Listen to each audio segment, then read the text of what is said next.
Okay, so here's something I want you to really sit with for a second. Imagine you have been working on something for years, like genuinely years of your life. You have a vision, you have a plan, you have built this massive, ambitious world, and then the people paying for it basically rip it out of your hands midnight, and the version the world gets to see. It's a completely different movie, different tone, different score, different story beats, different emotional core, and you, the originally creator, you are sitting at home, heartbroken, having just lost your daughter, while a studio is stitching together a Frankenstein version of your film and slapping your name on it anyway. That's not fiction. That literally happened with Justice League in 2017. And I genuinely think, even if you have already seen this movie, even if you think you know everything about what went wrong, there's so much more underneath the surface of this thing. The disaster is not just about CGI upper lips and tonal inconsistency, even though, yes, we are absolutely going to talk about the CGI upper lip, but the real story of Justice League 2017 is about what happens when corporate panic meets genuine human tragedy. When a studio is so scared of failing that it makes choices that guarantee failure, when the pressure to be Marvel is so overwhelming that DC loses all sense. So settle in, we have got a lot of unpack. Alright, let's do quickly set up so we are all on the same page, and I promise I'm not going to bore you with a full plot summary because honestly that's not what this is about. Justice League came out on November 17th, 2017. It was supposed to be the DC Extended Universe big victory lap, the moment where everything clicked into place. DC's version of the Avengers. Essentially, you have made Man of Steel in 2013, Batman v Superman in 2016, Suicide Squad also in 2016, and then the genuinely good Wonder Woman in 2017. So by the time Justice League hits theaters, there's already a complicated relationship between DC films and the audience. Some people loved BVS and a lot of people didn't. Some people thought Suicide Squad was fine. Most critics disagreed. Wonder Woman was the clean breath of fresh air that made people go, okay, maybe DC has figured it out. And then Justice League came along, and well, here's the thing that what makes this movie so fascinating and so tragic. The film you actually watched in theaters in 2017 was directed by two very different people with two very different philosophies. Zack Snyder, who had been building his DCEU world from the beginning, directed most of the film, but then in March 2017, his daughter Autumn died by suicide, and that tragedy, which is just genuinely heartbreaking, and I want to acknowledge it properly, that tragedy collided with a studio that was already trying to wrest creative control away from him. By May 2017, Snyder officially stepped down and Warner Bros. Brought in Joss Whedon, the guy who directed the Avengers, to finish the film. Now, here's where it gets really messy. Warner Bros. Didn't just want Whedon to pick up where Snyder left off. They wanted a fundamentally different movie, lighter, funnier, shorter. The mandate was that the film could not exceed 2 hours. 2 hours for a movie trying to introduce three brand new major characters, The Flash, Aquaman, and Cyborg, while also featuring Batman and Wonder Woman, while also resurrecting Superman, while also having a villain with his own motivation and lore. All of that in 2 hours. That's insane. That is genuinely insane. Whedon added nearly 80 new pages to the script, and by some estimates, the theatrical version used only about 10% of the footage Snyder had originally showed. Let me say that again, 10%. So when people say this doesn't feel like a Snyder film, they are literally right, because it basically is not one anymore. The result was a film that critics and audiences described in one word over and over again: Frankenstein. The tonal Whiplash is real. There are scenes that feel warm and quickly and marvel little right next to scenes that have this heavy, brooding, mythological weight from Snyder's original version. It's like someone mixed two completely different soups in the same bowl. Commercially, it was disappointment. Critically, it landed on Rotten Tomatoes at 39% from critics. Audiences were slightly more generous. Cinema Score gave it a B positive, which actually is not terrible, but the box office told the real story. We will get deep into those numbers later. For now, just know this: Justice League 2017 is one of the most fascinating case studies in modern Hollywood filmmaking, not because it's great, but because it's such a perfectly instructive failure and there's so much buried inside it that's actually worth talking about. So let's talk about it. Okay, key moments, and I want to be really clear. I'm not walking you through the whole movie. That's not the point. I am picking the moments that actually matter. The ones that tell you something real about what this film was trying to be, what it failed to be, and what occasionally it actually got right. So the movie opens with what's essentially a low-fi shot on a phone-looking video of Superman before his death being interviewed by some kids, and it's genuinely kind of sweet. He is just kind and he's warm and human, and there's something bittersweet about it because this is a film whose entire emotional engine runs on Superman being gone. The world is in mourning, the light has gone out, and here's why that matters in a way I don't think the film fully commits to. In Man of Steel and BV's, Superman was this divisive, brooding, complicated figure. People were genuinely afraid of him. In universe, he was controversial, and the film is asking us to accept that after his death, the world fell into despair and everything got darker. But that only works emotionally if you deeply unconditionally loved Superman. And the problem is the DCEU never quite got us there. Snyder's Superman was fascinated but not beloved in the way classic Superman is beloved. So the opening is trying to do something beautiful, remind us what we lost, but it's working against. So the weight of two previous films where Superman was still figuring himself out, the emotional math doesn't entirely add up, but as a moment in isolation, there's something genuinely moving about it. Cavill's warmth comes through, and you can feel what Snyder was going for. This was supposed to hurt. This is a Whedon-written, Whedon-directed scene, and it's fine. Batman is on a Gotham rooftop using the fear of a criminal to lure out a parademon, those bat-faced flying creatures working for Steppenwolf. The scene is meant to establish that parademons are attracted to fear, which becomes a plot point later. It's competently shot. Batman looks cool, there's a bit of action, but think about what this scene doesn't do. There's no explanation for how Bruce Wayne already knows. In Snyder's original version, the build-up was slower and more deliberate. The threat was earned. Here we are dropped into the middle of it without proper context, and this is something I keep coming back to with this film. The shortcuts, every scene that Whedon constructed is technically functional but contextually thin. You get the what without the why, and in a movie this big with this many movie parts you need the why. Okay, this is the one I genuinely love. I like in spite of everything. These scenes work. Bruce Wayne walks into what is essentially a cluttered near-day bedroom/lab, and there's Barry. Bruce Wayne walks into what is essentially a cluttered Alan Young, an anxious, clearly never had a real friend, sitting there eating cereal or something, and Bruce basically throws a bat wrench at him to test his reflexes, and Barry catches it slowly. Because to Barry everything slows down and his face.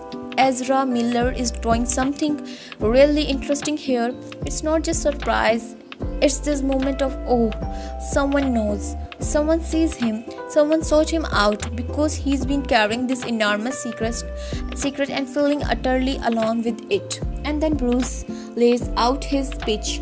I am building a team, and Barry's response is immediately enthusiastic.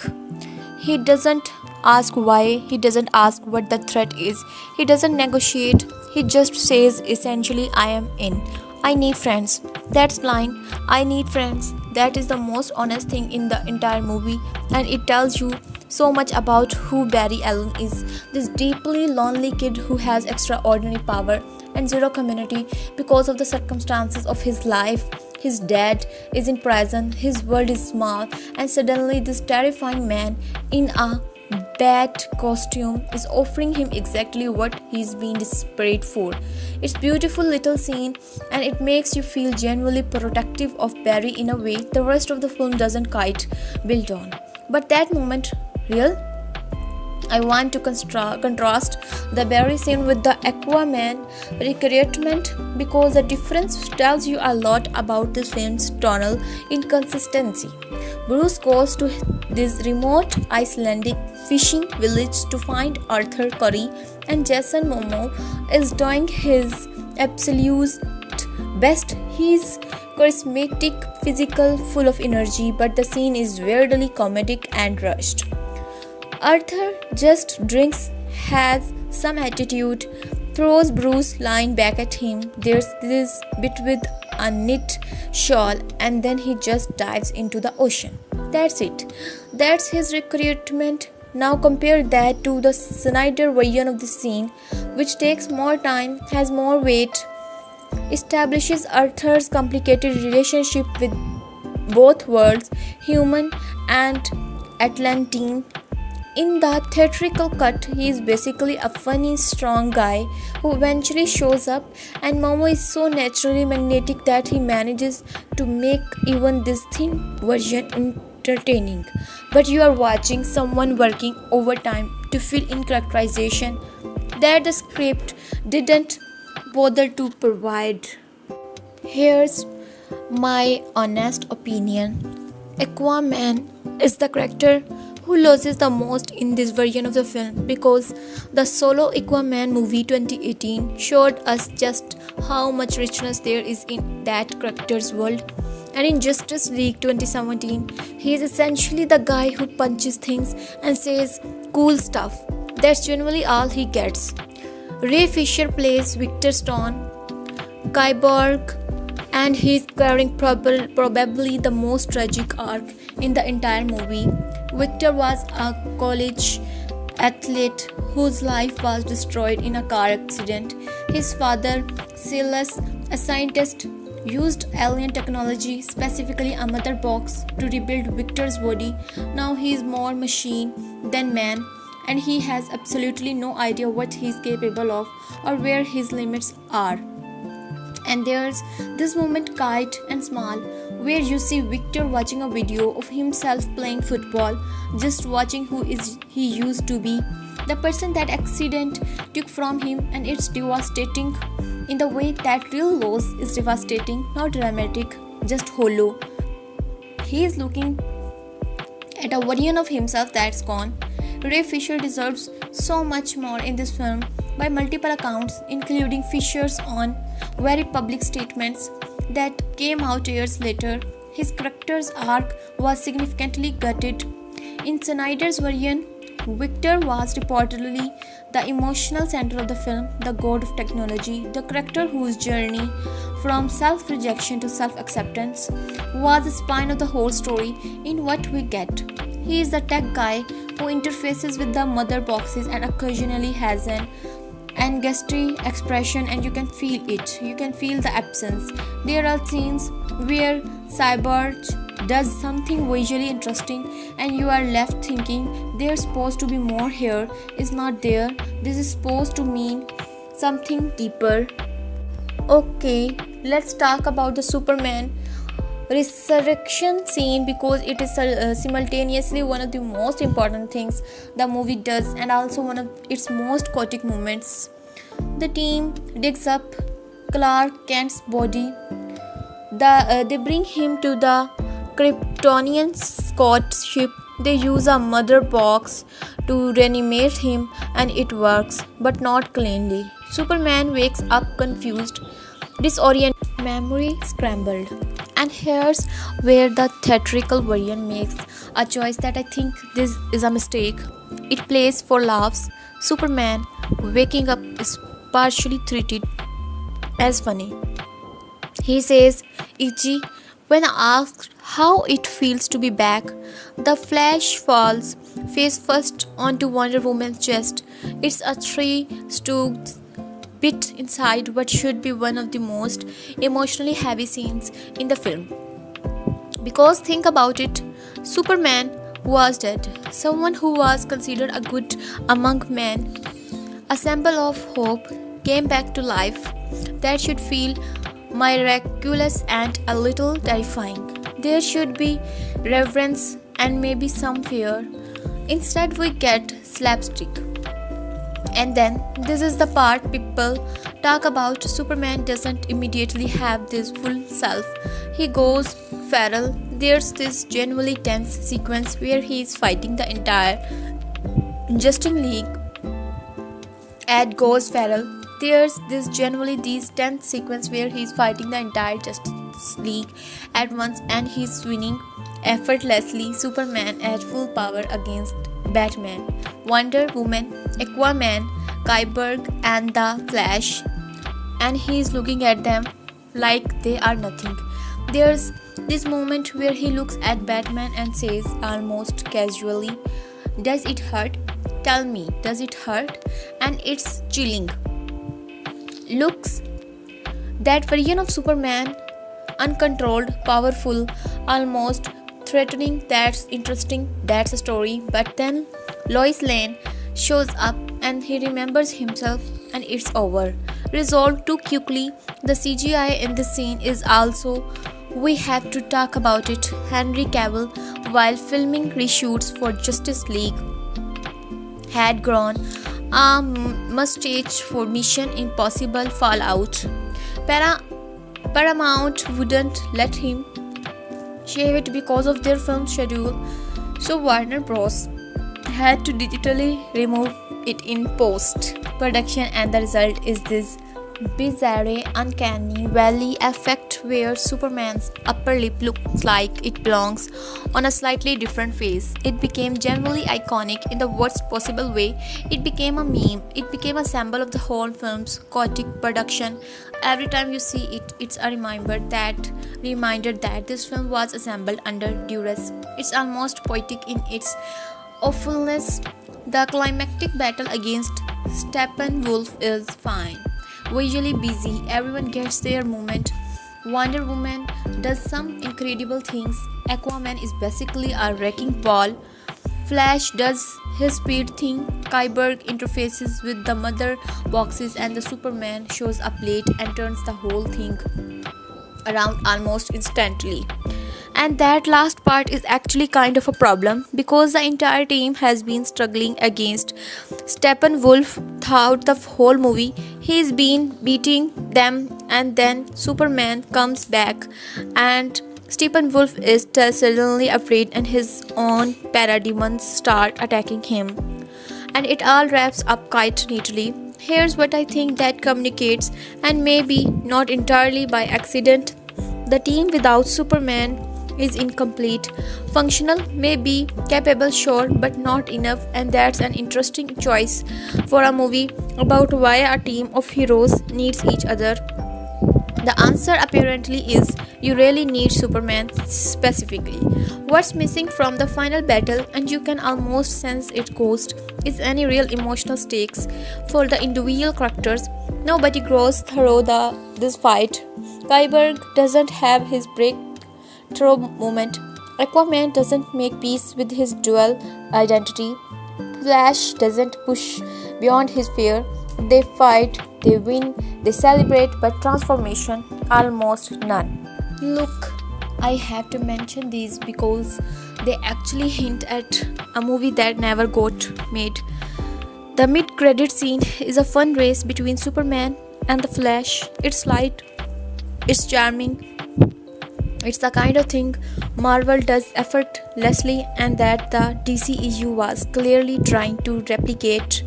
The post credits scene is more interesting. Lex Luthor and Deathstroke discussing forming what is essentially a supervillain team, a proto Injustice League.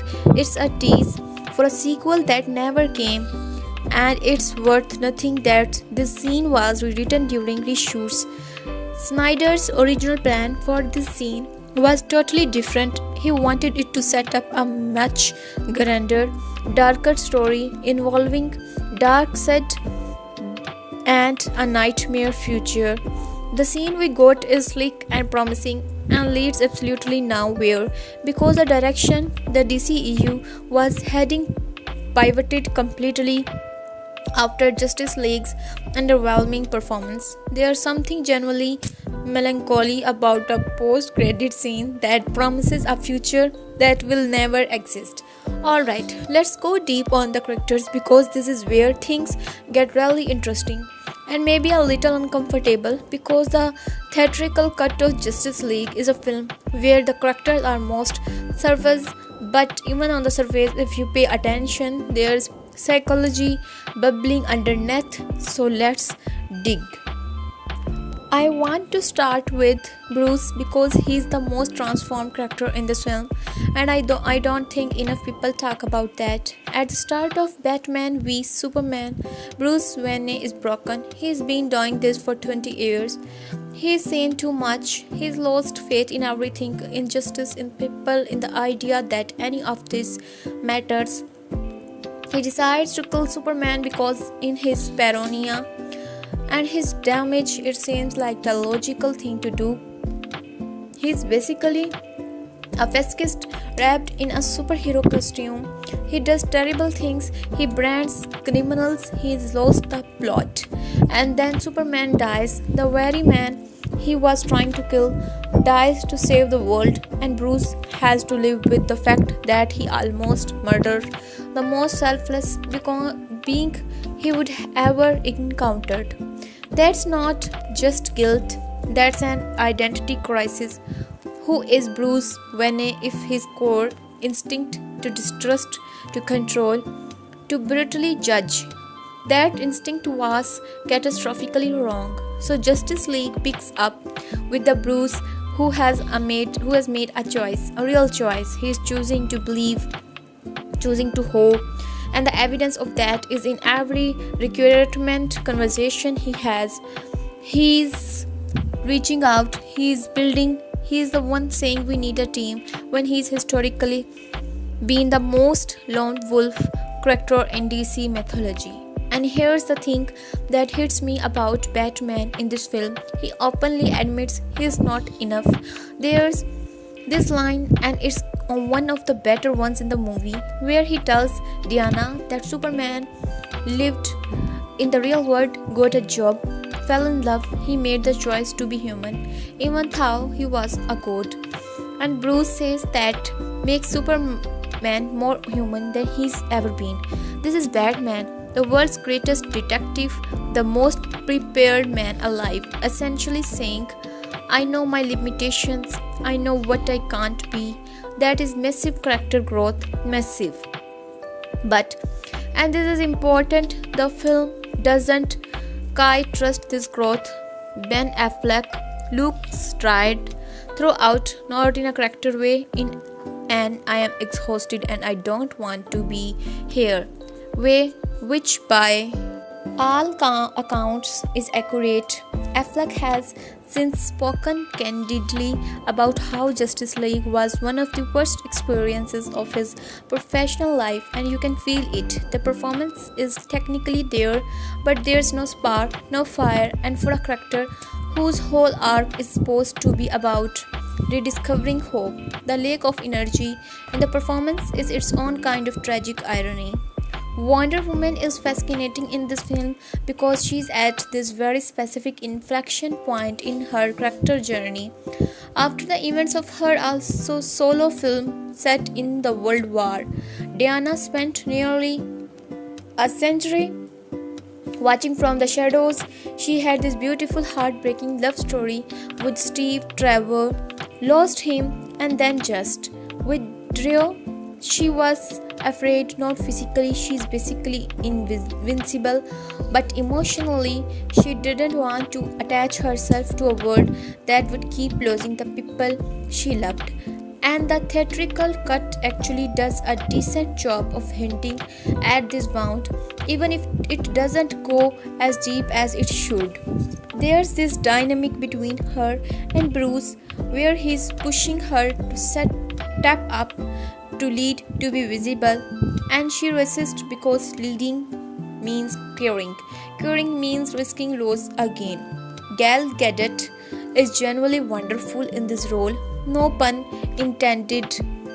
There's warmth and groundedness to her Diana that I find really compelling. She's not just powerful, she's kind, and in a film full of quips and action beats, her kindness actually stands out. The scene where she talks to the Flash before the final battle, encouraging him, believing in him, it's small but it says everything about who Diana is.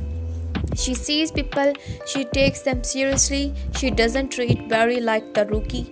She treats him like a teammate, but the film misses opportunities with her. Her arc in this movie is basically Diana learns to lead again, which sounds meaningful, but it resolved without much struggle. She steps up, the team rallies around her. She's great, done. There's not enough resistance in her journey. The best character arcs involve real cost, real moments where you think the character might not make it through psychologically. Diana's emotional journey in this film is a little too clean. I have a lot of feelings about Barry Allen in this film, like a lot. Because here's the thing, Ezra Miller is doing something genuinely interesting and the script is only half letting them. Barry is written as comic relief, the nervous, awkward, pop culture referencing kid who trips over himself and makes jokes who he's scared, and Miller leans into that, but beneath all the quipping, if you pay attention, there's this real loneliness and this real fear. Barry's dad Henry is in prison, convicted of murdering Barry's mother. Barry believes his dad is innocent and he is been fighting alone to prove it. He visits his father regularly at Iron Heights prison, and these visits are kept short in the film, but the emotion in Miller's eyes when he's with his father is not comedic at all. It's pure, achieving love and helplessness. He can run at the speed of light and he cannot save his own father from a prison cell. There's also Barry's relationship to heroism that genuinely interesting when Bruce tells him his role in battle is to save people, not fight, just get civilians out. Barry's response is relief. That's something I know how to do, because Barry doesn't think of himself as a warrior. He thinks of himself as someone who can help, as there's something beautiful and true about that. The Flash in the comics is often written as the heart of the Justice League, the one who reminds the others why they do this, and even in this truncated version, you can feel that quality in Barry. He is the most purely decent person in the film. His big moment, the final battle sequence where he runs to reverse time, is visually stunning, but it's also emotionally undercooked because we have not spent enough time with Barry to feel the full weight of what he is risking when he pushes past his limits. It's a spectacular thing that happens instead of a meaningful thing that happens, which is kind of the film's whole problem in miniature. I have to be honest with you, the more I think about Kyberg's treatment in this film, the angrier I get. Ray Fisher has spoken extensively and controversially about his experience on this film. His allegations against Joss Whedon, specifically regarding the reshoots and the way his character was diminished, are serious and were eventually investigated by Warner Bros. And I'm not going to get into all the details of that because it's complex and some of it's still contested. But what's undeniable is the evidence on screen. Cyborg is a shadow of what he was supposed to be. In Snyder's original conception, which the 2021 Snyder Cut later confirmed, Victor Stone was the emotional spine of the Justice League story, who was the man of technology. In the same way Superman was the man of tomorrow, his arc was about accepting who he is now, this hybrid of human and machine, and finding power in that rather than shame. His relationship with his father, Silas, was supposed to be central and devastating. The moment where Cyborg interfaces with the mother box at the end was supposed to be his transcendence, his moments of complete acceptance and total power. In the theatrical cut, you get fragments, broken pieces of a character arc that was clearly meant to be something enormous. There's the football video, there's a couple of scenes with his father, there's his reticence about joining the team, but none of it builds to a real climax because so much of the connective tissue was cut. What remains is a performance from Ray Fisher that's drawing everything it can with the material it's given. The pain in his face is real, the isolation reads as authentic, but you are watching someone playing a character whose movie was stolen from him, and that's a strange and sad thing to watch. Jason Momoa is the most charismatic person in this film.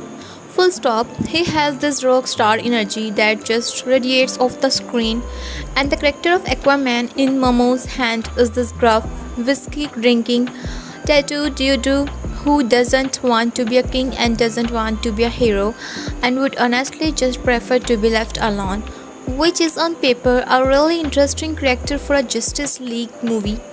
The reluctant hero, the one who has to be dragged into this, but the film doesn't earn his transformation. He goes from I work alone to fighting alongside the League without much internal journey.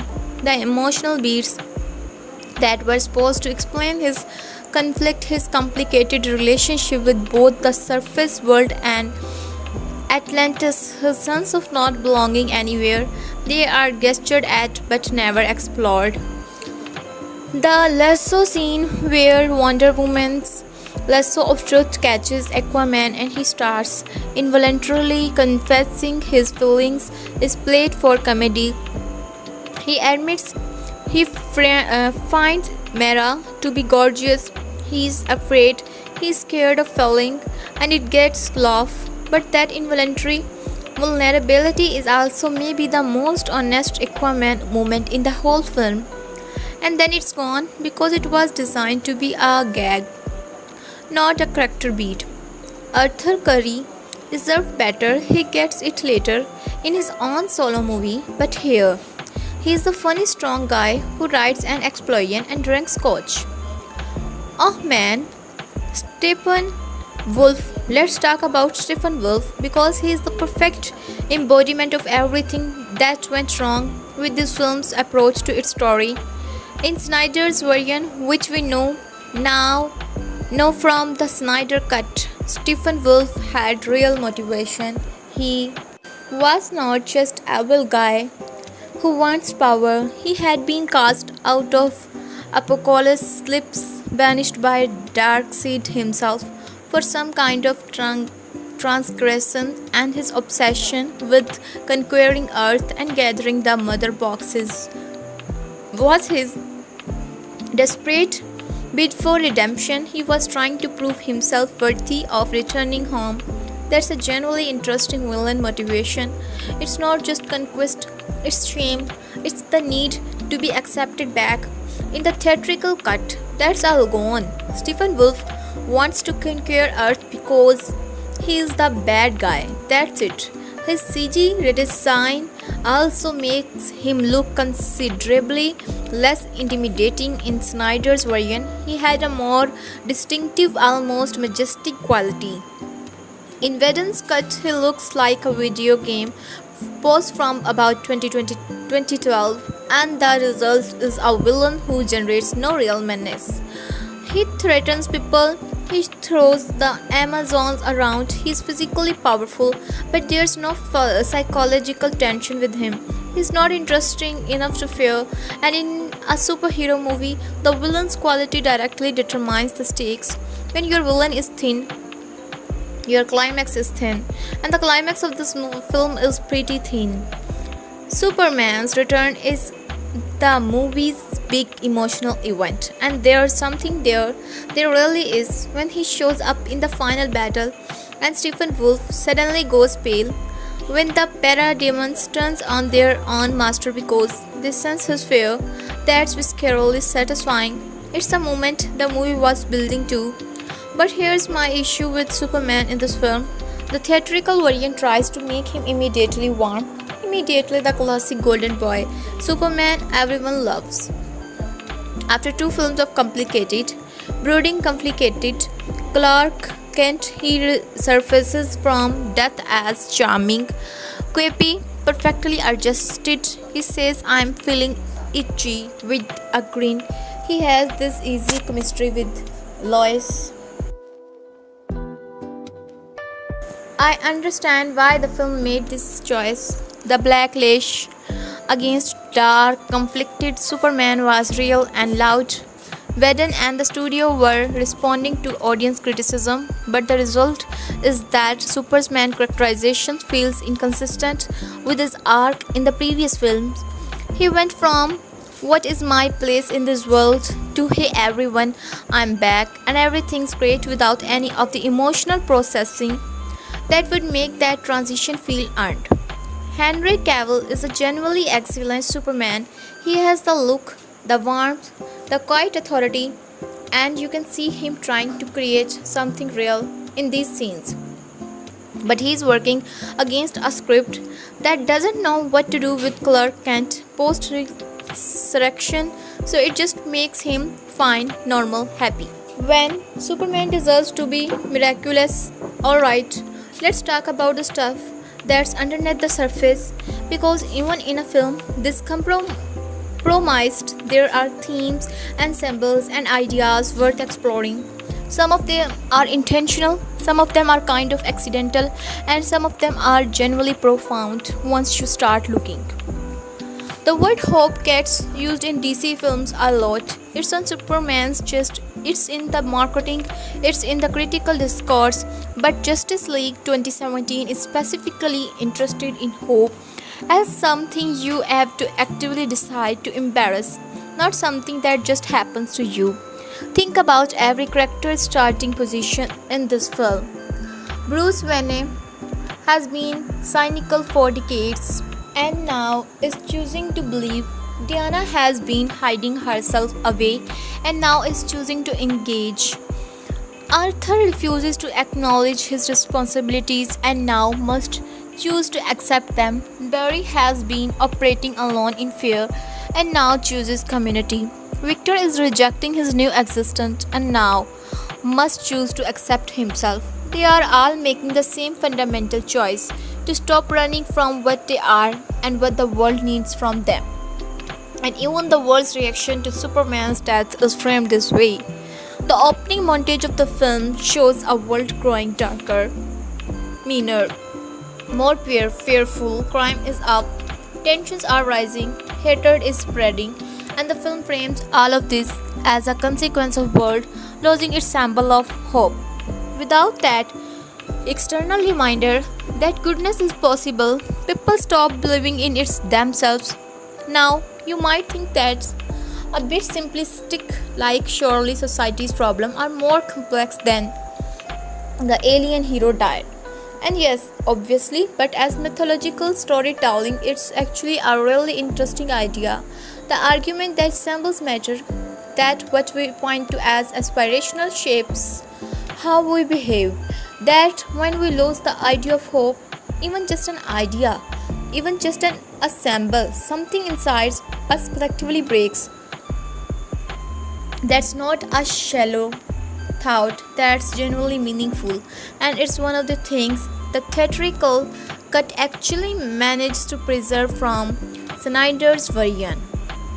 The film is deeply interesting in resurrection and not just Superman's. Every character in this film is going through some form of rebirth. Bruce Wayne is being reborn from cynicism into faith. Diana is being reborn from isolation into engagement. Barry is being born into heroism for the first time. Arthur is reluctantly being born into his destiny, and Victor Cybert is literally a man who died and was rebuilt as something new, still in the process of figuring out what it means to exist in this transformed state. And then there's Superman, literally dead, literally resurrected. The film draws a fascinating parallel between Superman's resurrection and Cyber's origin. Both Victor and Clark were essentially killed, one by a car accident, one by doomsday, and both were brought back by the same alien technology, mother boxes. Both are struggling to reconcile who they were with who they now are. Victor openly hates his new existence. Superman's resurrection at least appears seamless, but there's something unsettling about a man coming back from death. The deeper theme, I think, is about the cost of transformation. Nothing comes back exactly the same as it was. Victor is forever changed by his accident. Superman, if you think about it even a little bit, should be changed by death. The fact that he comes back essentially unchanged is actually a bit philosophically strange, and the Snyder's cut handles this better by giving him a black suit, signaling that this Superman is in a different phase, something darker, before he emerges fully back into the light. In the theatrical cut, that nonce is smoothed over. Superman comes back and is basically fine, which is emotionally convenient but thematically hollow. Think about this for a second. Every single character who becomes part of the Justice League is, before joining, profoundly isolated. Barry Allen literally says, "I need friends." That's not a throwaway line, that's the emotional thesis of his entire arc. Arthur Curry lives in a remote village and rejects both his Atlantean heritage and his surface world identity. He belongs nowhere and to no one. Victor Stone has withdrawn from the world since his accident. He is afraid to be seen, afraid of what people will think of him. Diana has spent a century keeping herself at arm's length from humanity, doing quite good but refusing to be known. And Bruce Wayne, for all his money and resources, and Alfred is profoundly alone. He's built walls so high that intimacy is impossible for him. Every relationship is transactional, every alliance is strategic. The Justice League is, at its core, a story about isolated people discovering that they are stronger and more themselves when connecting to others. And there's something universal in that, right? Because most of us have experienced periods of isolation. Most of us know what it's like feel like we don't fit. To feel like our particular strangeness makes us incompatible with belonging. And this ragtag group of outcasts, the exile, the freak, the rookie, the cynic, the ghost, and eventually the resurrected god, they find something in each other. They are not the greatest heroes on their best days, they are broken ones who choose to show up anyway. That's actually a really beautiful idea, and I think the theatrical cut, for all its flaws, does occasionally let that idea breathe. Here's something the film does that I think is quietly fascinating and underappreciated. The world in this film doesn't mourn Clark Kent, they mourn Superman, the symbol, the idea, and when Superman comes back, his return is framed entirely in terms of that symbol. The team needs him, the world needs him, the symbol has to be restored. But there's a moment, quite small, where it's not about the symbol, it's about Clark. When Lois finds him confused and disoriented after his resurrection, she doesn't say Superman, I need you. She says Clark, just his name, his human name, and something in him responds to that. He remembers himself, his personhood, not his identity as a symbol, is what pulls him back from the edge. And I find that really moving because the film is about what happens when the world loses its great symbol of hope. But the solution is not just restoring the symbol, it's about Clark Kent choosing to come back as himself, as a person, and then choosing from that personal place to be Superman again.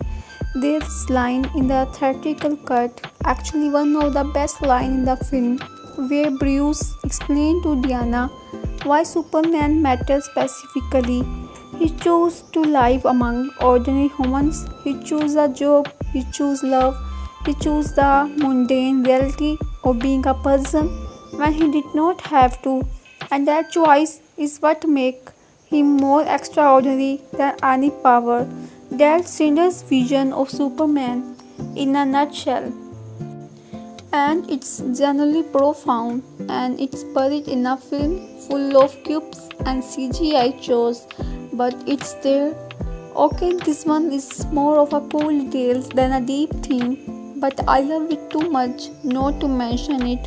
Parademons, Steppenwolf's flying demon army are attracted to fear. They can smell it, and the film establishes this early and then pay it off beautifully in the climax when Steppenwolf himself becomes afraid and his own army turns on him. But think about what parademons actually are. The film dropped this piece of information almost in passing. Parademons are made from dead people. They are the corpses of conquered world, reanimated and repurposed as soldiers for the forces of apocalypse. That is genuinely horrifying, and it adds this layer of tragedy to every battle sequence. You are not just watching heroes fight monsters, you are watching heroes fight what used to be people, victims of Steppenwolf's previous conquest. Their identities erased, their bodies weaponized, and they are driven by fear. They feed on it, they are drawn to it. So at the end, when Superman shows up and Steppenwolf is afraid, truly, deeply afraid, perhaps for the first time, the very weapons of oppression turn against the oppressor because he is radiating the same fear he used to control them. That's poetic, man. That's actually really poetic, and the film does not make a big deal of it. It just happened and it works. The mother boxes, the three ancient devices of unimaginable power that Steppenwolf is trying to unite, have an interesting property that the film glosses over, but that is philosophically rich. In Cinder's conception, the mother boxes essentially have consciousness. They remember, they feel, they respond, and crucially, they woke up when Superman died because his death rattle echoed through the planet and the boxes somehow responded to the loss of hope. So the devices of that could destroy the world woke up because the world's greatest symbol of hope died, and the only way to stop the threat they represent is to restore that hope. There's this cosmic circularity. Superman's death created the danger, Superman's return and it, and the mother box used to resurrect Superman. It's Cyborg who interfaces with it, who ultimately wields it, who makes the resurrection happen. So Cyborg, the man who was rebuilt by alien technology, who resent that technology, uses that same technology to bring back the most important figure in human history. That's not an accident, there's a thematic connection between Victor's arc and the larger story. And again, the theatrical cut only barely lets you see it, but it's there.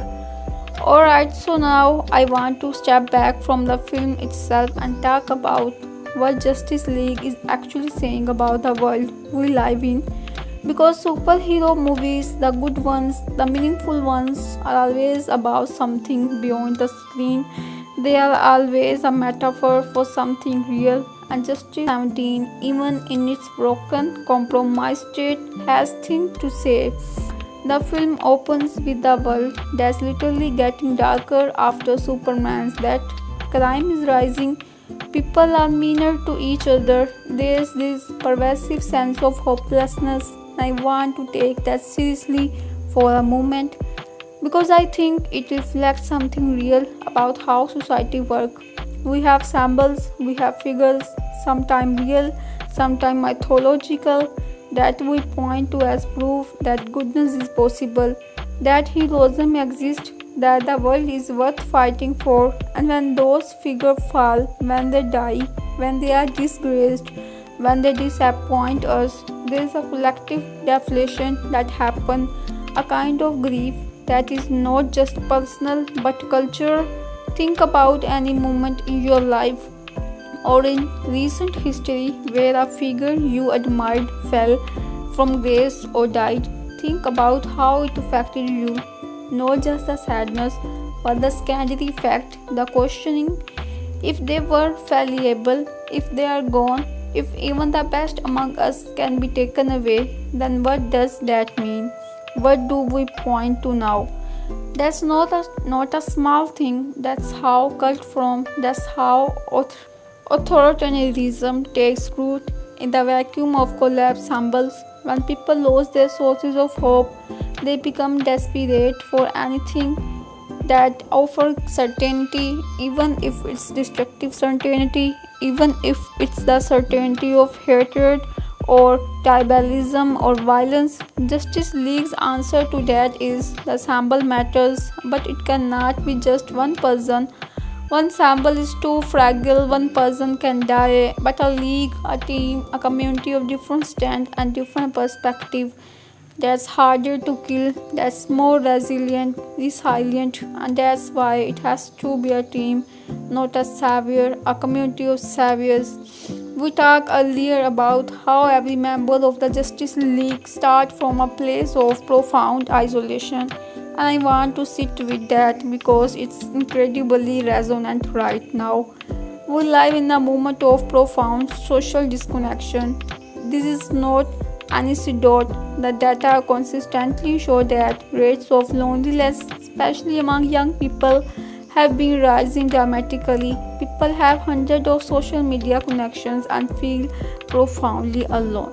People are digitally saturated and humanly starved. Barry Allen's I Need Friends feel like the most honest thing a superhero movie has said in years.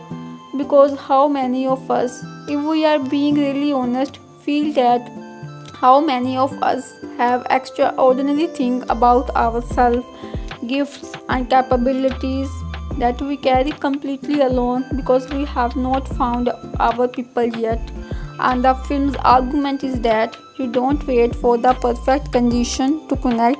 You don't wait until you are ready, until you are fixed, until you have figured yourself out.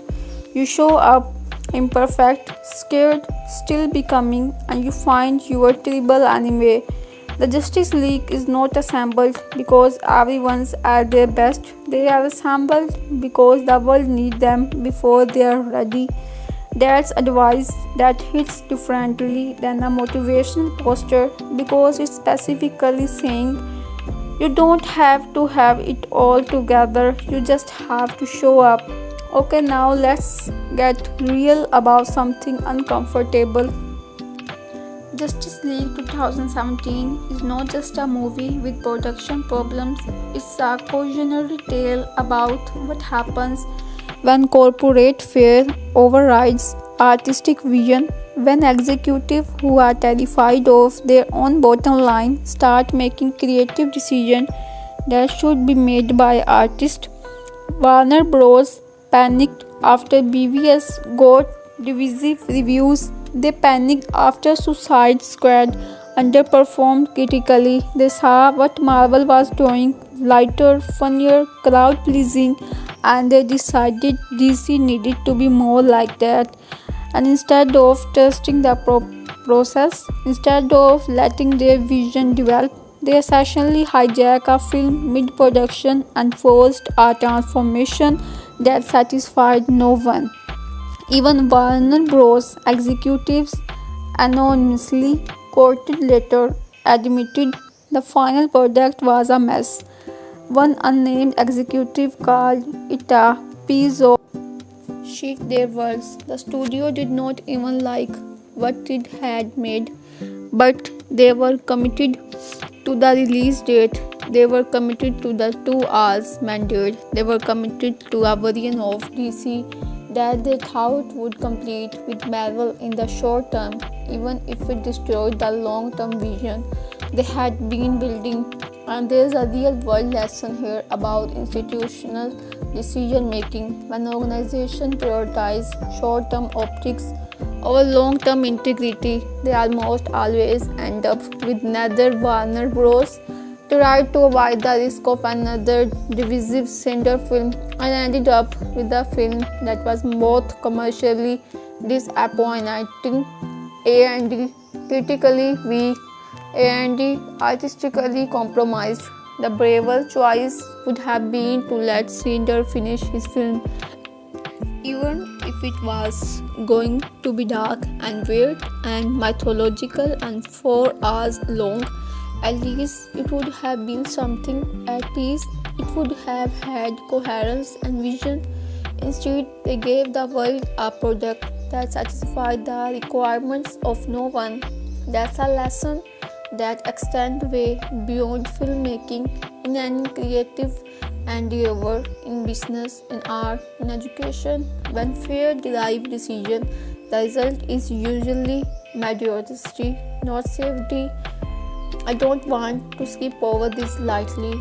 Zack Snyder's daughter Autumn died during the making of this film. She took her own life in March 2017, and her father went back to work, tried to finish the film, and then could not. He stepped down in May, and the film was taken from him. Think about what that means for a second, not from a filmmaking perspective, from a human perspective. A man is trying to process the most devastating loss a parent can experience, and then the thing he was creating, the thing he had poured himself into, was simultaneously being altered beyond recognition. He lost his daughter and he lost his film, two things at once.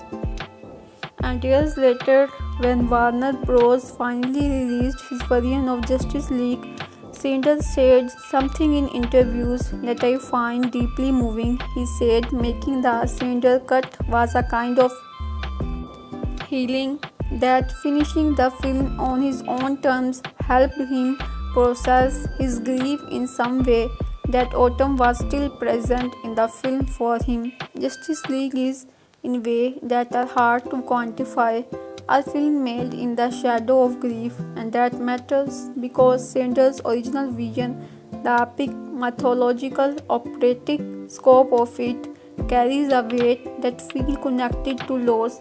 The theme of death and resurrection, of sacrifice and hope in the darkness, have a personal resonance when you know what he was going through. The theatrical cut does not carry that weight. It cannot. It was made by someone else for different reasons, under pressure, and assembled quickly. And I'm not blaming Joss Whedon entirely. He was put in an impossible situation, but the absence of that emotional depth is palpable. Art made under grief is often the most human art, and we never really got to see that grief fully expressed in Justice League theatrical release. The be more like Marvel problem and what DC lost. Let's talk about DC and Marvel for a second, because I think there's a really important cultural point here beyond just box office rivalry. Marvel built its cinematic universe on a specific formula: accessible, funny, crowd pleasing, low emotional stakes until specific emotional climax, and even then mitigated by humor, and it works brilliantly. The Marvel movies are genuinely entertaining and often very good at what they do, but they occupy a very specific emotional register. They are fun, uplifting, safe. DC's potential, DC's actual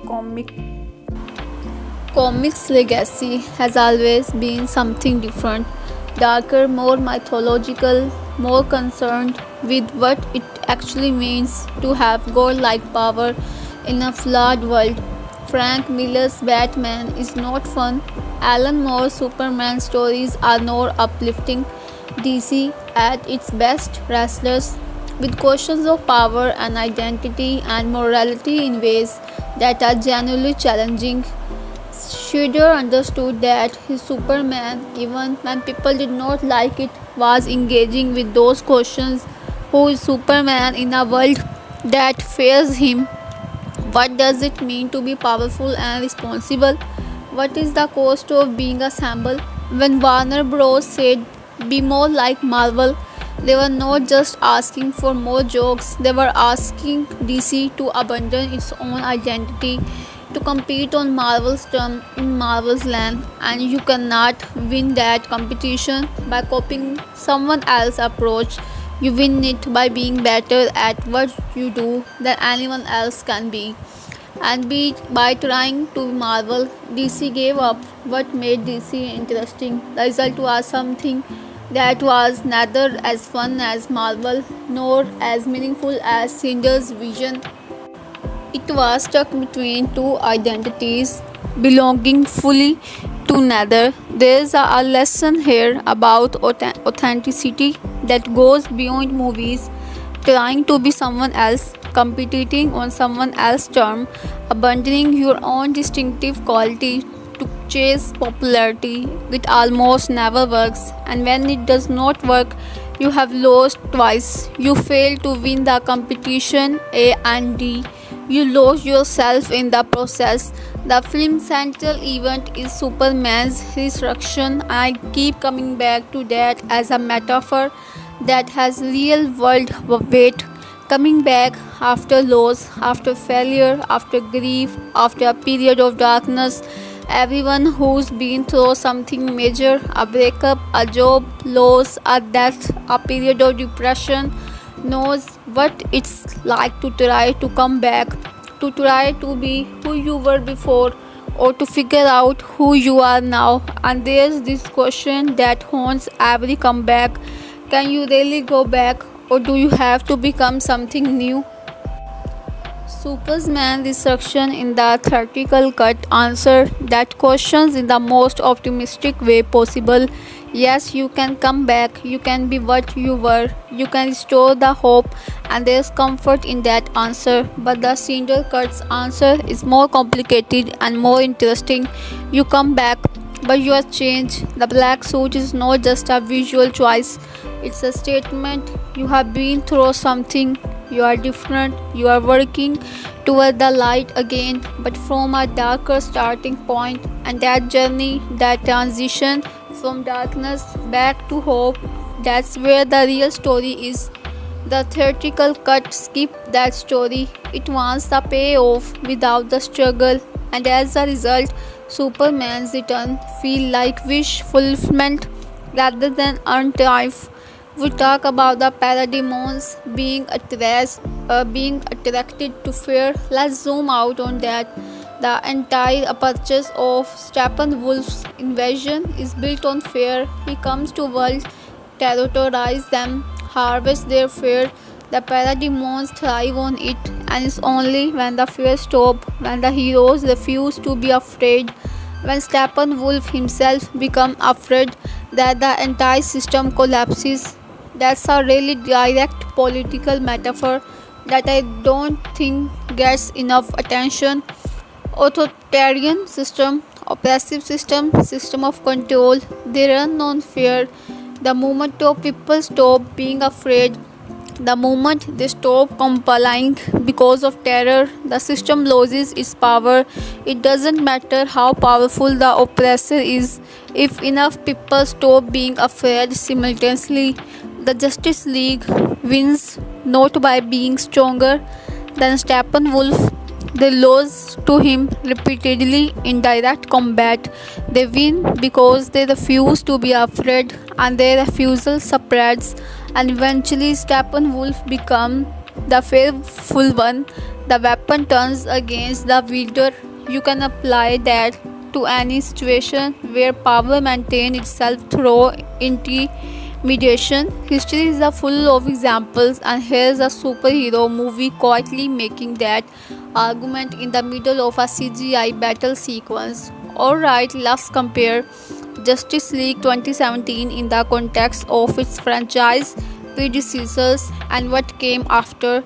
The DCEU at the time of Justice League's release had 5 films: Man of Steel 2013, Batman v Superman 2016, Suicide Squad 2016, Wonder Woman 2017, and then Justice League. And the trajectory of quality across those films is genuinely interesting. Man of Steel, divisive but ambitious. There's a variant of that film, Cinder's variant, that's attempting something serious and philosophical with Superman. A lot of people bounce off it, but it's coherent. Batman v Superman, more divisive, even longer, even more ambitious, even more messy. I shall be honest, I have a complicated relationship with BVS. Theoretically, it's a frustrating experience. The Ultimate Edition is actually pretty good, but it's a film with real ideas that also kind of a disaster in places. Suicide Squad, a different kind of mess. Clearly, studio interfered with, tonally incoherent. Characters are over the place. David Ayer has been vocal for years about the fact that what got released was not his film. Sound familiar? Wonder Woman, the clean breath of fresh air, a film with a clear directorial vision, a genuine emotional arc, and a lead performance that is magnetic and warm and wonderful. It's the one that worked, and it worked because Patty Jenkins had a clear and consistent vision and executed it. And then Justice League, the most expensive, most compromised, least coherent film in the franchise. The pattern is pretty obvious. The DCEU film that had strong, uninterrupted directorial vision, even if those films were divisive, were at least artistically coherent. The ones where the studio interfered heavily were disasters, and Justice League is the ultimate example of heavy studio interference, which is why it's the ultimate disaster. I have to spend a minute on this because it's impossible to talk about the 2017 film without the 2021 variant casting a shadow over everything. The Snyder Cut, Zack Snyder's Justice League, run 4 hours and 2 minutes. It costs Warner Bros. Additional tens of millions of dollars to complete the effects, score, and editing, and is dramatically better than the theatrical cut. Not perfect, it's very long. Some of the pacing is deliberate to the point of being slow, and the epilogue section are a bit much.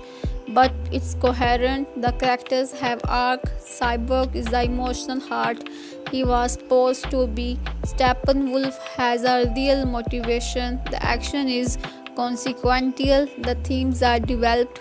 Watching both films back to back is one of the strangest cinematic experiences possible. You can see the skeleton of one film inside the other, the same bones but different flesh, same basic story but radically different in meaning, weight, and emotional impact.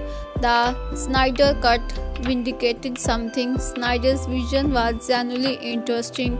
It was not just darker for the sake of darker or pretentious for no reason. There was a real, coherent, ambitious vision there that got dismantled.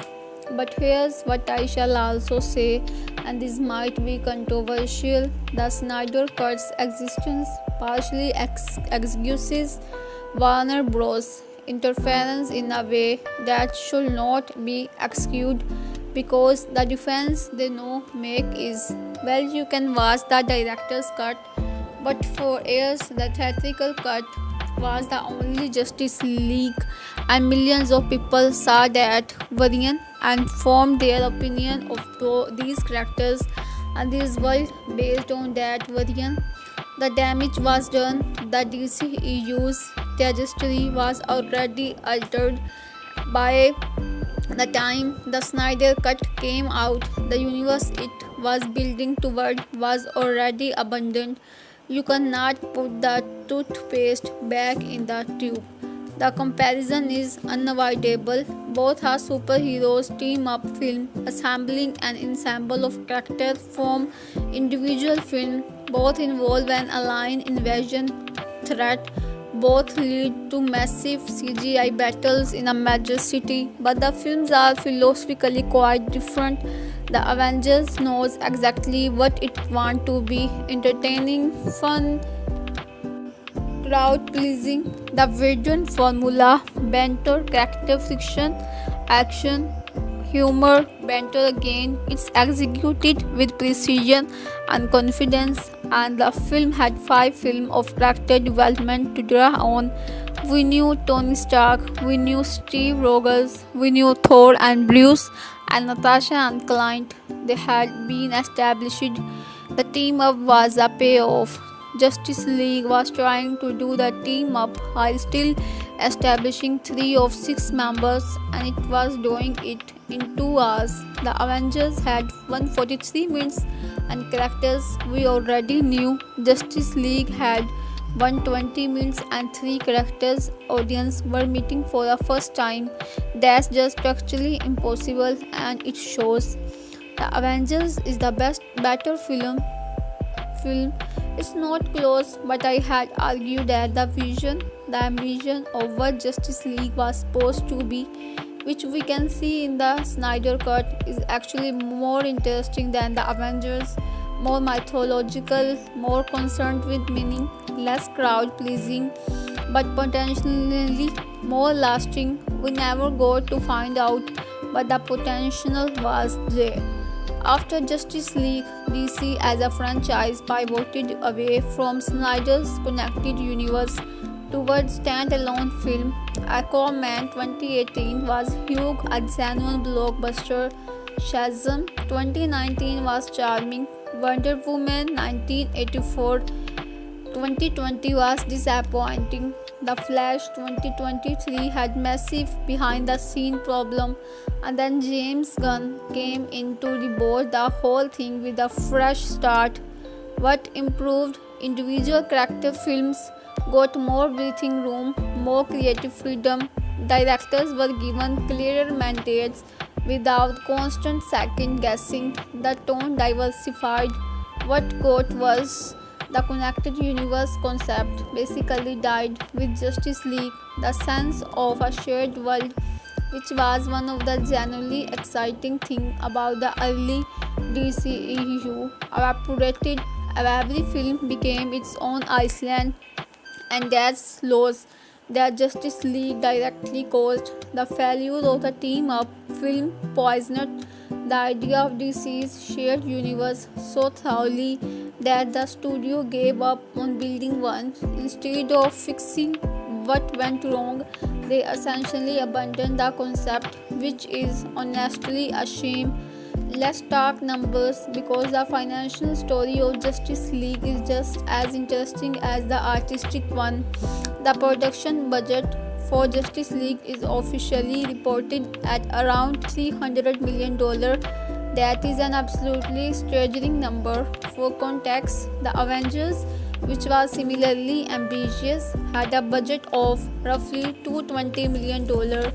The Dark Knight Rises, Batman's last film in the Nolan era, cost about $250 million, and that $300 million number for Justice League is complicated by the reshoots. The original production, Snyder's portion, was itself enormously expensive. The reshoots, supervised by Whedon, reportedly cost an additional $25 million on top of that. So you had an already expensive movie that got even more expensive mid-production because they were essentially remaking significant portion of it. I remember this was on top of the marketing budget, which for a film of this scale would typically run another $150 million or so. So total investment easily north of $400 million to get Justice League to audience. To make a profit on a film with that kind of spend, you need to grow somewhere in the range of $750 million to $800 million at minimum, because theaters take a cut. International revenue is split differently. Distribution costs eat into proceeds. Justice League opened on November 17, 2017, and the opening weekend was immediately concerning. The film earned approximately $93.8 million domestically in its opening weekend. That's a lower than Thor Ragnarok's opening earlier that month. It's 44% lower than Batman v Superman's opening of $166 million. It's lower than Man of Steel's opening for the DCEU's post culmination. Its moment of triumph, $93.8 million, was a disappointment. By the end of its theatrical run, Justice League grossed approximately $29 million domestically and around $432 million internationally, for a total of approximately $657 to $661 million worldwide. Sounds like a lot of money, right? It's not against the $300 million production budget plus marketing deadline. Hollywood estimated that the film resulted in a net loss of roughly $60 million for Warner Bros. Some estimate put it higher. It was the 14th highest grossing film of 2017, behind not just the massive hit but also behind films like it, which cost $35 million and made $700 million, Wonder Woman, which made $823 million, Thor Ragnarok $854 million, and Guardians of the Galaxy Vol. 2 $863 million. To put that in gut punch perspective, a horror movie about a dancing clown made for a fraction of the budget outperformed DC's biggest team-up film. A few factors combined to tank Justice League box office. First, the critical response was brutal, 39% on Rotten Tomatoes, and while critics don't always determine box office for a film, and with this level of pre-existing audience skepticism, a 39% did not help. People who were already on the fence stayed home. Second, word of mouth was mixed at best. The audience cinema score of B+ sound okay, but it was not the kind of enthusiastic audience reception that drives repeat viewings and strong legs. Thor Ragnarok, which was in its third week, was still putting strong number because audience were recommended it aggressively. Third, the film had a crowded release window, not directly competing with huge other blockbuster, but the cultural momentum was against it. People had already seen Thor. Wonder Woman had already been and gone. The superhero appetite that scene had been partially satisfied. Fourth, and maybe most importantly, audience could sense the incoherence. They might not have known all the details of the production chores, but you can feel when a film does not trust itself, and Justice League does not trust itself. It's nervous, it second guesses every tonal choice, and audience, even if they cannot articulate what's wrong, respond to that energy. The critical consensus on Rotten Tomatoes reads roughly Justice League leaps over a few of its biggest hurdles to deliver a mostly fun, surprisingly humor-driven blockbuster that also suffers from skimpy character development and an over-reliance on CGI, which is accurate if charitable.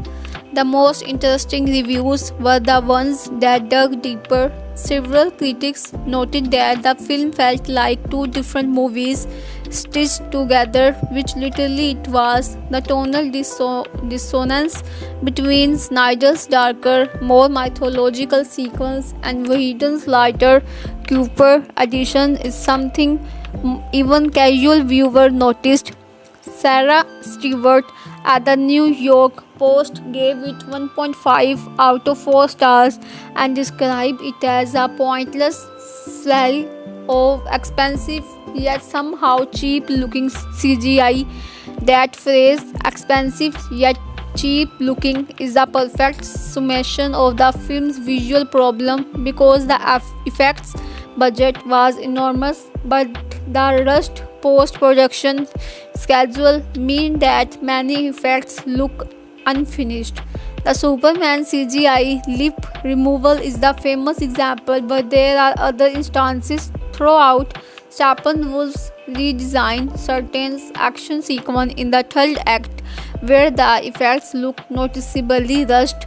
Audience, on the other hand, were more generous but not authentically so. The B plus cinema score puts in the same territory as Suicide Squad and slightly below BVS, which is not what you want for the culmination of your cinematic universe. The most interesting audience response actually split along fan lines. DC fans who understood the production history were largely sympathetic to the film's failure while being frustrated by them. Casual audience who were not invested in the DCEU were more indifferent. Some liked it fine. Many could not understand what the fuss was about in other directions. There's been debate about whether Justice League was technically a flop versus a disappointment, and here's my view: the distinction does not really matter. A film that cost $300 million to produce and result in a net loss for the studio, that's a financial failure, period. Whether you call it flop or a disappointment or an underperformance is just semantic. Warner Bros. Lost money, the franchise direction had to change, key creative personnel were gradually distanced from DC project. The DCEU as a connected universe effectively dead. Those are the consequences of a film that failed commercially. Call it what you want, but those sequences are very real. Alright, honest assessment time. I have been going back and forth on this film throughout this whole video, and I want to be really clear about what I think actually works and what genuinely does not. And I am going to try to be fair because it's too easy to just pile on Justice League 2017. It has a real problems, but it also has a genuine strength that deserve acknowledgement. Let me start here because this is my clearest positive. Ezra Miller, whatever the later personal controversies, delivered something genuinely interesting in this film. Barry Allen's social awkwardness, his energy, his rapid fire, anxious humor, his obvious need for connection, it all read as authentic rather than manufactured. Miller found something real in this character, and the film is noticeably more alive in every scene they are in. The scene where Barry runs alongside the lightning bolt in the final battle. Buying the team time with a single slow motion dash is visually beautiful and emotionally effective precisely because we have spent enough time with Barry to know what this cost him. He's scared, he's never gone this fast, and he does it anyway. Every scene with Diana is elevated by Gadot's performance. There's a warmth and a certainty in how she plays Wonder Woman that grounds every scene she's in. The early action sequence at the Old Bailey, where she stops a bank robbery hostage situation, is one of the best action scenes in the film. Clean, dynamic, character driven. She is protecting people while the rest of the league is still being recreated. She is already doing the work. Gadot also managed to bring genuine emotional weight to Diana's internal conflict, the withdrawal, the fear of loss, without the film giving her nearly enough material to work with. She does more with less than almost anyone else here. Danny Elfman's score is a strange mix. He brought back his 1989 Batman theme and John Williams' classic Superman march, which generate genuine nostalgic emotion, probably more than the film deserved. Hearing the Williams Superman theme and Superman Return is one of the film's most genuinely moving moments, not because of anything in the script, but because of what that theme means culturally and what it triggers emotionally in people who grew up with it. That said, Elfman's score is also weirdly generic in many sections. The theme he writes for the Justice League as a whole is forgettable, but those moments where he leans on the classic theme, they work. There are moments, not many, but they exist, where the Justice League as a group feels like a real team with real dynamic. The Kryptonian scout ship sequence post Superman's destruction has genuine energy. The banter between characters in certain scenes has a warmth that feels earned rather than manufactured. Jason Momoa and Ezra Miller have this excellent sibling energy. Arthur is dismissive of Barry, and Barry is completely undeterred by that. It's funny in a way that actually fits both characters, and when Wonder Woman mediates between them, it feels like a real group dynamic rather than a focused grouped approximation of one. And I shall say this, there are flashes, no pun intended, of something genuinely great in this film. The sequence on the Amazon racing to protect their mother box, Hippolyta sacrificing herself to fire a signal arrow to warn Diana, that's mythologically stunning. The weight of it, the sacrifice, the sense of these ancient warriors fighting against something they cannot defeat but refusing to yield, that's Snyder's filmmaking at its best. Those moments exist, they are outnumbered by the compromised material, but they are there and they remind you what this film could have been.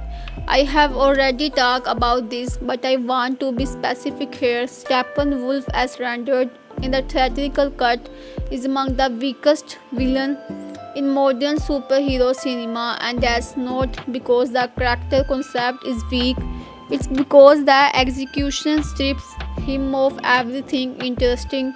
His CGI design is plasticky and generic. His motivation as presented in this variant is conquest for conquest's sake. He is not scary, he is not compelling, he is not even particularly threatening in a way that feels dangerous. He breaks things, he is big, he has a horned head, that's it. And this matters enormously for the film because the quality of a threat determines the stakes. If the villain is not frightening, the hero's struggle is not meaningful. Every time Steppenwolf beat the team, it should feel catastrophic. Instead, it feels like a temporary setback before the inevitable win. That superhero movie 101 and Justice League 2017 fails it at the villain level.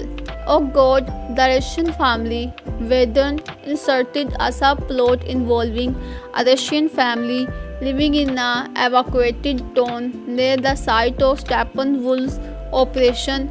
The idea, I think, was to give the final battle some human stakes. People we have met are in danger. There's something to save, but it doesn't work. The family is a collection of glitches, scared dad, lucky kids with no development whatsoever. They exist solely as object to be rescued, and because they are strangers to us with no established personality, their danger generates zero emotional investment. Warner Bros. Own executives in anonymous quotes later called this edition goofy and pointless, and they are right. It is. It adds runtime without adding meaning. It's a real filmmaking problem when the human element inserted to create emotional stakes actually dilutes the emotional stakes because it's so underdeveloped. I keep coming back to this because it's the film's center flaw. The tonal inconsistency is not just jarring, it actively undermines emotional investment. When the film needs you to feel the weight of Superman's death and the desperateness of the situation, awareness cube pulls you out of that weight.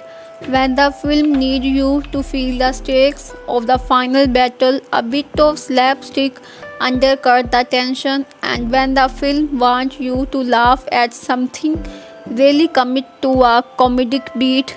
The looming mythological darkness of Snyder's sequence sit awkwardly alongside it. Neither tone can breathe because they keep interrupting each other. The best superhero film, even one that are primarily funny like Thor, Ragnarok or Guardians of the Galaxy, have a tonal consistency that allows you to invest. You know what kind of movie you are watching. Justice League 2070 never lets you settle. You are always slightly off balance, and that discomfort, while sometimes interesting in art film, is that in a crowd pleasing blockbuster. 2 hours to tell the story. I said it at the beginning and I shall say it again. It's a ridiculous mandate, and the damage it does it visible in every scene. Characters appear and are immediately important without any setup. Relationships are implied rather than established. Emotional beats land without the build up to make them land hard. Backstory is delivered through exposition rather than dramatized because there's no time to dramatize it. The 2 hour mandate was not a creative choice, it was an executive decision driven by theatre owners wanting more showings per day, and it fundamentally broke the storytelling. Think about the most beloved epic superhero film, The Dark Knight, 2.5 hours, Avengers Endgame, 3 hours and change, Avengers Infinity War, 2.5 hours. The longer run time allow these films to breathe, to build, to earn their emotional payoff. Justice League needed at least 2.5 hours to tell its story. What it got was 120 minutes, and that's not a bound the film could survive. Yes, we have to say it officially. The CGI lip removal is a genuine distraction. It's not fatal, you eventually adjust, but in every Superman scene during the reshoots, there's this slightly uncanny quality to his face that signals something is wrong here. It pulls you out of the fiction at precisely the moments when you should be most invested. and the reason it exists. Paramount will not release him from a mustache he grew for another film is such a pretty logistical piece of film industry bureaucracy that is almost funny. This massive superhero film, this DC universe defining event movie, was visually compromised because of a mustache policy dispute between two studios. That is peak Hollywood stupidity, peak, and is permanently etched into the film. There is a deeper problem, and one I don't think gets discussed enough. Nothing in Justice League 2017's feel like it has lasting consequences. Superman dies, but he comes back in the same movie. The world gets darker, but everything is resolved by the credits. The team form, but you don't feel what that formation mean long term because there's no long term for this version of DC EU. Great superhero film leave you feeling like the world has changed. The Avengers end with New York traumatized, and the world now knowing that alliance exists. Civil War end with the team broken. Infinity War end with half of our life erased. Those endings are consequential. Justice League end with everything roughly back to normal. Better even. Superman's alive. Steppenwolf dead. The mother boxes are separated again. Bruce is buying a house for the team. Everyone friends. It's a perfectly happy ending to a film that should have felt like the beginning of something, not the resolution of everything, and that's a failure of vision, or rather a failure to let Snyder's vision breathe, since his original plan had much larger and darker consequences that would have propelled the story forward. Here's something specific and probably a bit film nerdy, but I think it matters.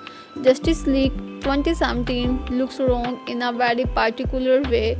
Snyder's DCEU film Man of Steel BVS have a very specific visual quality, desaturated in certain scenes, hyper styles in action sequence, with this operatic quality to the cinematography that makes everything feel large and weighty. You might not like that aesthetic, many people don't, but it's consistent and distinctive. The Weirden reshoots look different. The lighting is warmer and brighter, the color palette shift, the visual grammar is different, and when you cut between Snyder's footage and Weirden footage, which happen constantly throughout this film, there is a visible discontinuity that's jarring on a subconscious level, even if you can't articulate why.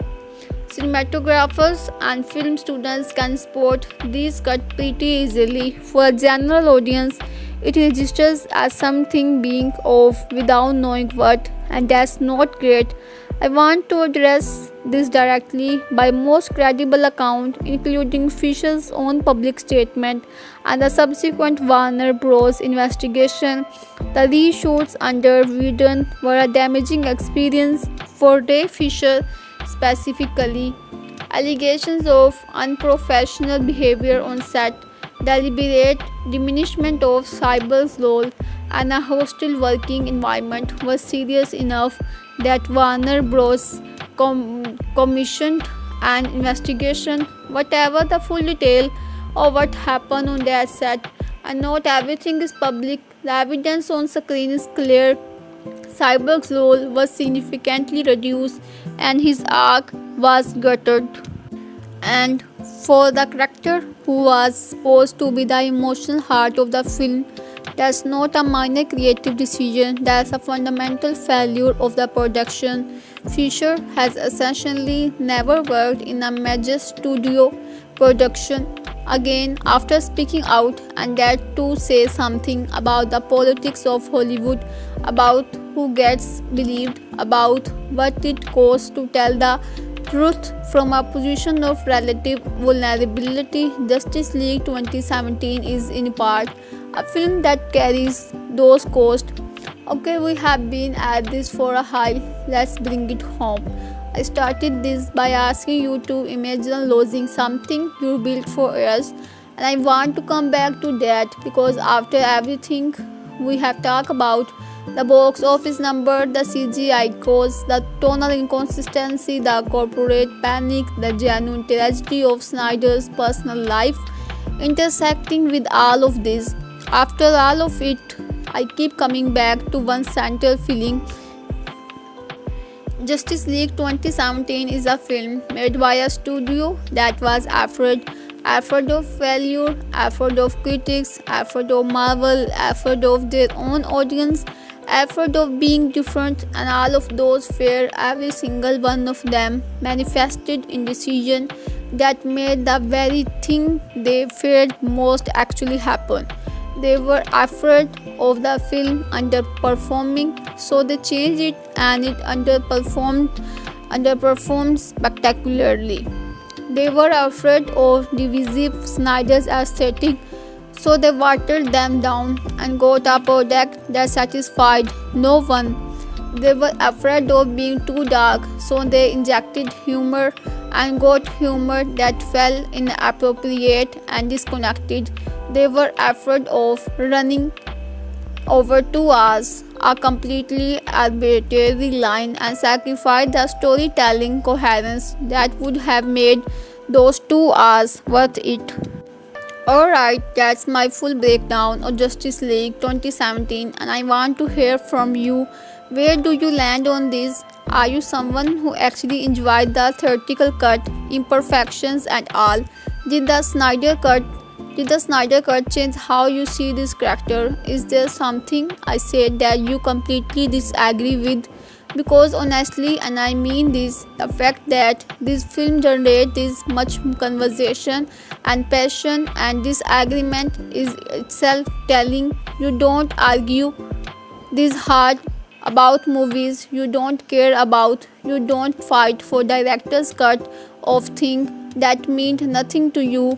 Justice League matters, even the broken variant, even the variant that's more Frankenstein than finished product. It matters because the character matter, the ideas matter, the potential matter, and the story of how that potential was derailed and then 4 years later partially restored is one of the most fascinating stories modern Hollywood has produced.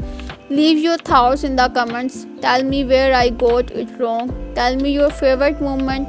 Tell me if I need friends hit you the same way it hit me.